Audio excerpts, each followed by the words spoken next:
డోర్‌వేకి స్వాగతం. ఏ manual to self. సూచనలు లేదా సమాచారాన్ని అందించే స్వీయ శోధన సాధనం.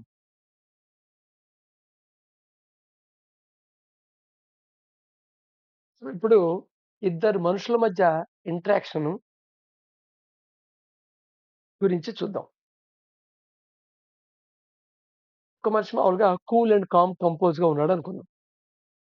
ఆ మనిషి ఇంకో మనిషితో ఇంటరాక్ట్ అవుతున్నాడు.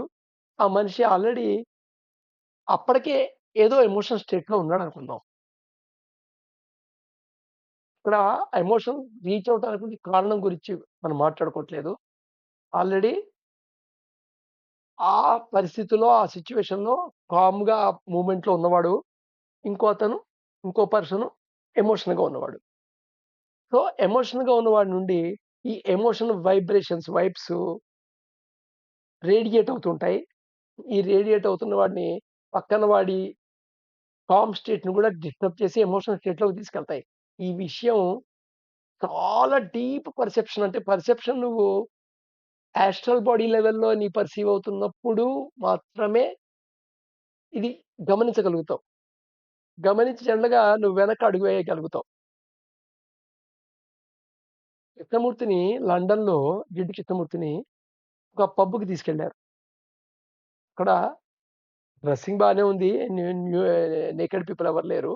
కానీ ఆడ, మగ కలిసి డాన్స్ చేస్తున్నారు. డాన్స్ చేస్తున్నప్పుడు వెంటనే జిడ్డు కృష్ణమూర్తి ఆ తీసుకెళ్ళిన ఫ్రెండ్‌తో "నో, నో, నో నన్ను బయటికి తీసుకెళ్ళిపో. It is nothing but sex. It is nothing but sex. నన్ను బయటికి తీసుకెళ్ళని" బయటికెళ్ళిపోతాడు. సో, అంత సటిలెస్ట్ అక్కడ పబ్‌లో డాన్స్ చేస్తున్న వాళ్ళు ఒక ఎమోషన్స్ వాడిని తాకంగానే వాడికి తెలిసిందనమాట. సో, అవేర్‌నెస్సు అమౌంట్ ఎక్కువైన కొద్దీ ఇవి తెలుస్తుంటాయి. సో, ఒక మనిషి నీకు ఇంటరాక్షన్ అవుతున్నప్పుడు వాడి ఎమోషనల్ స్టేట్ తెలిస్తే ఆటోమేటిక్‌గా నువ్వు దగ్గర జాగ్రత్త పడిపోటే అవకాశం ఉంటుంది. మన ఎమోషనల్ స్టేట్ తెలీదు. మన ఎమోషనల్ స్టేటు ఎదురుగుండా వాడి ఎమోషనల్ స్టేట్‌కి ఎంటాంగిల్‌మెంట్ అయిపోతుంది. సో, వాడు ఏ మూడ్‌లో ఉన్నాడో మనం ఆ మూడ్‌లోకెళ్ళిపోతాం వెంటనే. అప్పుడు నువ్వు గూడా ఎమోషన్స్ రిలీజ్ చేస్తుంటావు. సో, నువ్వు ఎమోషన్స్ రిలీజ్ చేస్తూ వాడిని ఇన్‌ఫ్లూయెన్స్ చేసి రెయిన్‌ఫోర్స్ చేస్తావు. వాడి ఎమోషన్స్ వచ్చి నిన్ను రెయిన్‌ఫోర్స్ చేస్తుంటాయి. సో, ఇద్దరు చాలా సక్సెస్‌ఫుల్‌గా ఎమోషన్‌లో రెయిన్‌ఫోర్స్ అవుతుంటారు. ఇంటరాక్షన్ అవుతున్నప్పుడు జరుగుతుండే విషయం ఇది. నువ్వు ఒక భక్తి ప్లేస్‌లోకెళ్ళినా ఇలాగే ఉంటుంది. ఒక గుడికెళ్ళావు అక్కడ అందరూ ఆహ్, దాదాపుగా ప భజన చేస్తున్నారనుకుందాం. నీకు కూడా కాసేపు భక్తి భావం కలిగేస్తుంది వెంటనే. అదే భజన చేస్తున్నవాడు కమర్షియల్‌గా చేస్తున్నాడనుకో, నీకు ఆ విషయం కూడా అక్కడ ఎమోషన్‌లో తెలిసిపోతుంటుంది.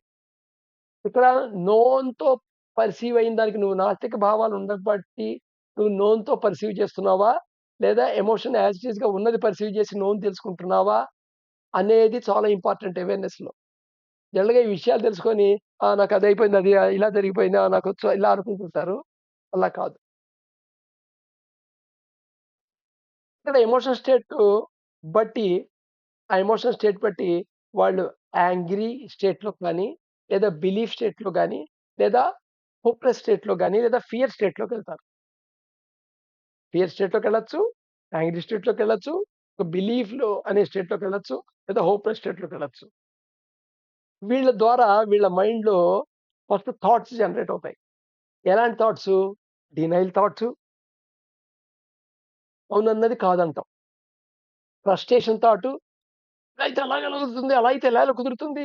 అనే థాట్.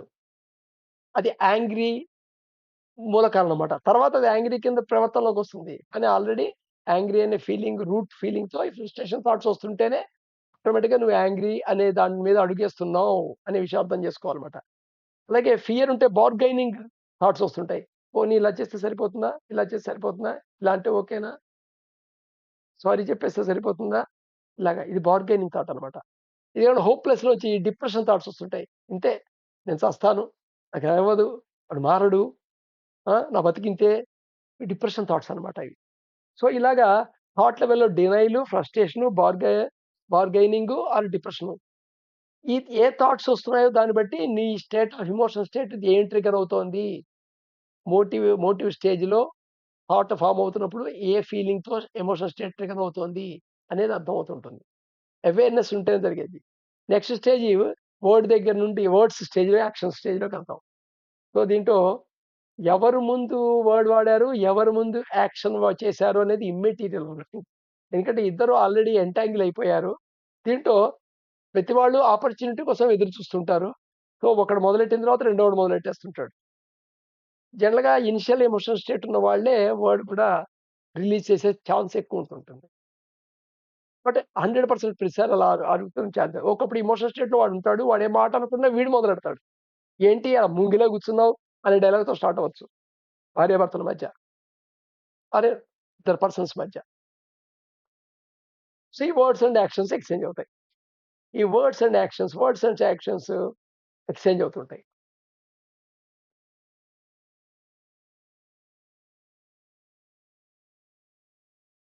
సో, ఇక్కడితో ఆగిపోదు. ఇక్కడ ఎంత కాంప్లికేట్ ప్రాసెస్ ఇద్దరి దగ్గర జరుగుతూ ఉంటుందంటే, ఎమోషన్స్ ఎక్స్‌చేంజ్ అవుతున్నాయి. వర్డ్స్ అండ్ యాక్షన్స్ ఎక్స్‌చేంజ్ అవుతున్నాయి. నెక్స్ట్ డినైల్ థాట్స్ వస్తుంటాయి. దాని పరంగా ఒక రకమైన వర్డ్, ఒక రకమైన యాక్షన్ జరుగుతుంటుంది. ఫ్రస్ట్రేషన్ థాట్ వస్తుంటుంది. ఆ థాట్‌లోంచి ఒక రకమైన వర్డ్స్, ఒక రకమైన ఎమోషన్స్ వస్తుంటాయి. అలాగే బార్గెనింగ్ థాట్స్ వస్తుంటాయి. దాని కంక్లూజన్‌గా ఒక రకమైన వర్డ్స్ ఎక్స్‌చేంజ్ జరుగుతుంటుంది. యాక్షన్స్ ఎక్స్‌చేంజ్ అవుతుంటుంది. డిప్రెషన్ థాట్స్ వస్తుంటాయి. దాని ప్రకారంగా ఈ వర్డ్స్ ఎక్స్‌చేంజ్, యాక్షన్స్ మారుతుంటాయి. అందుకని ఇద్దరి పర్సన్స్ మధ్య ఒక పెద్ద దెబ్బలాట జరుగుతున్నప్పుడు, ఈ ఫేజెస్ అన్నీ చాలా ర్యాపిడ్‌గా రొటేట్ అయిపోతుంటాయి. చాలా ర్యాపిడ్‌గా. ఒక క్షణంలో డినైల్ థాట్‌తో ఓ డైలాగ్ కొడతారు. ఉదాహరణకు వెంటనే ఫ్రస్ట్రేషన్ థాట్‌తో ఒక డైలాగ్ కొడతారు. బార్గెనింగ్ థాట్స్ ఒక డైలాగ్ వస్తుంది. డిప్రెషన్ థాట్ వస్తుంది. ఇదే లైన్‌లో ఇలాగే డినైల్, ఫ్రస్ట్రేషన్, బార్గెనింగ్, డిప్రెషన్ అలా ఏం రావాలని లేదు. రాండమ్‌గా కూడా అవుతుంటుంది. డినైల్ తర్వాత బార్గెనింగ్ రావచ్చు, డిప్రెషన్ రావచ్చు, ఫ్రస్ట్రేషన్ రావచ్చు. ఫ్రస్ట్రేషన్ తర్వాత డైరెక్ట్‌గా డిప్రెషన్ రావచ్చు, తర్వాత బార్గెనింగ్ రావచ్చు, డినైల్ రావచ్చు. సో, వీటొక ఏవి ఎలా వస్తాయనేది ఒక పర్టిక్యులర్ ప్యాటర్న్ అన్నమాట. ఈ థాట్స్ ఒక సీక్వెన్స్ గనక అవేర్‌నెస్‌లో ఉంటే, నీ బిలీఫ్ సిస్టమ్ యొక్క ప్యాటర్న్ తెలుస్తుంది. అంటే నీ ఒపీనియను, నీ యొక్క కంక్లూజన్స్, నీ యొక్క అజంప్షన్ అనేవి ఒక పర్టిక్యులర్ ప్యాటర్న్ ఎలా ఉన్నాయో బట్టి, వీటి యొక్క దేన్ని ఏది ఫాలో అవుతుందనేది ఆధారపడుతుంది. దీనిలో నుండి ఫ్రస్ట్రేషనా, ఫ్రస్ట్రేషన్ డిప్రెషనా, డిప్రెషన్ బార్గెనింగ్ అనేది. నార్మల్‌గా జనరల్‌గా ఎక్కువ శాతం డినైల్‌తో స్టార్ట్ అయ్యి ఫ్రస్ట్రేషన్, బార్గెనింగ్ అయ్యి డిప్రెషన్‌కెళ్తూ ఉంటుంది. నార్మల్‌వి రాసారిక్కడ. బట్ ఇట్స్ హార్డ్‌కోర్‌గా అలాగే జరుగుతుందని లేదు.